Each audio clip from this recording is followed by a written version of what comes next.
আজকে কোজাগরী লক্ষ্মী পূজা। শুধু মাটির দেবীকে পুজো করলে হয় না, প্রত্যেকটা মেয়ের মধ্যেই মা দেবী লক্ষ্মী বাস করে। তো নমস্কার বন্ধুরা, সকালবেলা তাড়াতাড়ি স্নান করে সকালবেলা স্নান করে নিয়েছিলাম মন্দিরে পুজোর সব জোগাড় করব বলে। এদিকে মা যা যা বলেছিল সব কিছু রেডি করে রেখেছি, বামন আসবে বলে। এদিকে পুরোহিত মশাই এসে গেছে, আমাদের পুজো প্রায় শেষ হতে চায়। আরতি হচ্ছে, কালী পূজা, তারপর ভাই দ্বিতীয়া, তারপর একটা বছর পুরো 2025 শেষ, আবার 2026 শুরু, আবার দিন গোনা শুরু।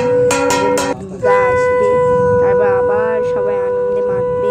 আমিও যেদিনকে হয়েছিলাম সেদিনকে লক্ষ্মী পূজা ছিল, তাই এবছর তাড়াতাড়ি পুজো হচ্ছে বলে আমার জন্মদিনটা এবছর পড়েনি, দেরিতে, নাহলে প্রত্যেক বছর পরে করলাম। পুজোর পর আমি আলপনা দিচ্ছিলাম, পুজো অনেক সকাল সকাল হয়েছিল তাই দিতে পারিনি।